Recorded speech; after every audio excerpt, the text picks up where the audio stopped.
నమస్కారం. నేను మీ Gangaraju, astro psychologist and astrologer. శ్రీ పరాభవన సంవత్సర నూతన సంవత్సర ఉగాది శుభాకాంక్షలు. అట్లానే ఈ సంవత్సరం 12 రాసుల వాళ్ళకి ఏ విధంగా వాళ్ళ ఫలితాలు ఉన్నాయో ఇప్పుడు విపులంగా పరిశీలిద్దాం. వృషభ రాశి, వృషభ లగ్నం పీపుల్కి నూతన సంవత్సరం ఏ విధంగా ఉంటుందో మనం విపులంగా పరిశీలిద్దాం. మెయిన్గా చెప్పాలంటే వృషభ రాశి, వృషభ లగ్నం పీపుల్ అనేది చాలా hard work mentality people. Hard work చేస్తారు, తర్వాత ఏదైనా సరే అనుకుంటే సాధించకుండా వదిలిపెట్టరు. కాబట్టి ఈ సంవత్సరం వాళ్ళకి వృషభ రాశి, వృషభ లగ్నం వారికి గురువు అనేది మిథునంలో ఉన్నాడు, అట్లానే శని వచ్చి మీనంలో ఉన్నాడు.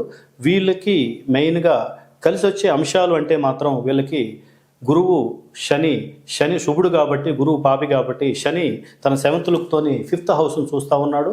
కాబట్టి వీళ్ళకి సంతానం అనేది చాలా బాగా కలిసి వస్తుంది.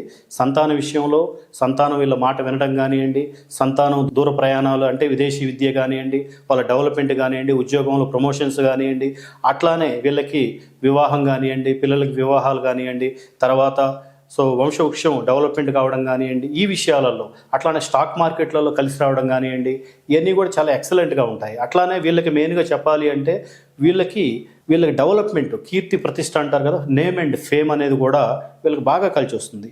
ఆ విధంగానే వీళ్ళకి చెప్పాలి అంటే వీళ్ళకి ఏదైనా అనుకుంటే వీళ్ళు సాధిస్తారు. ఈ సంవత్సరం వీళ్ళు ఏదైనా అనుకుంటే తప్పకుండా సాధిస్తారు. ఏదైనా గోల్ పెట్టుకుంటే దాన్ని తప్పకుండా సాధించి దాంట్లో సక్సెస్ అయ్యే అవకాశం కూడా వీళ్ళకు ఉంటుంది. ఎందుకు అంటే శని తన 10వ లుక్తోని చూస్తూ ఉన్నాడు, 10వ లుక్తోని 8th హౌస్ను చూస్తూ ఉన్నాడు. కాబట్టి 8th హౌస్ అంటేనే కీర్తి ప్రతిష్టలు ప్లస్ పలుకుబడి, కీర్తి, వీటికి సంబంధించింది. తర్వాత కోర్టు కేసులు, ప్రమాదాలు, ఏమైనా చికాకులు ఉన్నా సరే అవన్నీ క్లియర్ అయిపోతాయి. తర్వాత ఎటువంటి ఇబ్బందులు లేకుండా వీళ్ళకి మ్యారేజ్ అయిన వాళ్ళైతే వీళ్ళ మధ్య, భార్యాభర్తల మధ్య అన్యోన్యత చాలా బాగా ఉంటుంది. అట్లానే చెప్పాలి అంటే వీళ్ళకి కలిసి రాని అంశాలంటే మాత్రం మాట తీరు అనేది కలిసి రాదు. ఎట్లా అంటే వీళ్ళు మాట్లాడితే వీళ్ళు మంచిగా మాట్లాడినప్పటికీ అవతల వాళ్ళు దీన్ని వేరే అర్థంగా తీసుకొని మిస్అండర్స్టాండింగ్ చేసుకునే అవకాశం ఎక్కువగా ఉంది. కుటుంబాన్ని పట్టించుకునే సిచ్యువేషన్స్ ఎక్కువగా వస్తాయి. కుటుంబం మీద ప్రేమ ఉన్నప్పటికీ కుటుంబాన్ని పట్టించుకునే సిచ్యువేషన్లు ఎక్కువగా రావడం వల్ల కుటుంబానికి వీళ్ళకి కొద్దిగా డిస్టెన్స్ అనేది వచ్చే అవకాశం కూడా కనబడతా ఉంది.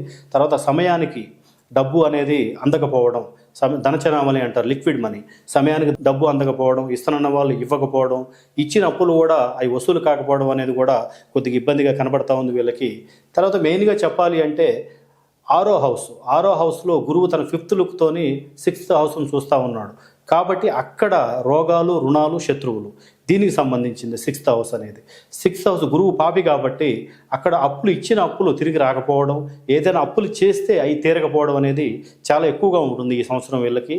తర్వాత శత్రువులు ఊకునే వృత్తి విషయాలకి, వేరే మామూలు విషయాలకే ఇబ్బందులు, శత్రువులు తయారు కావడం కానివ్వండి, ఈ విధంగా చాలా ఇబ్బంది పడే అవకాశం శత్రువుల వలన వీళ్ళకి ఎక్కువగా ఉంటుంది. తర్వాత ఆరోగ్య విషయాల్లో కూడా రోగాల సంబంధించిన హౌస్ కాబట్టి ఆరోగ్య విషయాల్లో చీటికి మాటికి ఆరోగ్య సమస్యలు రావడం, హాస్పిటలైజేషన్ కావడం, ఇట్లా ఇబ్బందులు పడే అవకాశాలు చాలా బాగా ఎక్కువగా కనిపిస్తూ ఉన్నాయి ఇక్కడ. అట్లానే చెప్పాలి అంటే మెయిన్గా వీళ్ళ ఉద్యోగ విషయాలలో 10th హౌస్లో గురువు తన 9th లుక్తోని 10th హౌస్ను చూస్తూ ఉన్నాడు.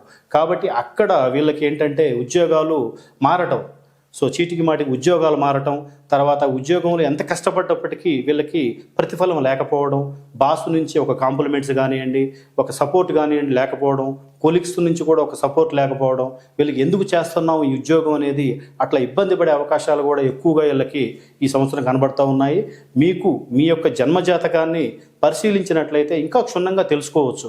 గ్రహాల గోచారం అనేది ఏ విధంగా ఉంది, మిగతా గ్రహాల గోచారం ఏ విధంగా ఉందనే దాన్ని బట్టి మనం ఖచ్చితంగా పరిష్కారాలు అందించగలం. ఎందుకంటే జన్మజాతకాన్ని మనం పరిశీలించినప్పుడే మనకి ఏ విధంగా ఉంది, ఏ హౌస్లు ఏ విధంగా ఉన్నాయనేది కూడా మనం క్షుణ్ణంగా పరిశీలించి చెప్పగలుగుతాం. మీకు ఏదైనా సందేహం ఏదైనా ఉంటే మీ జన్మజాతకాన్ని నాకు పంపించండి, తప్పకుండా నేనే స్వయంగా పరిశీలించి మీకు దీనికి తగిన పరిహారాలు, సూచనలు అందిస్తాను. నమస్కారం.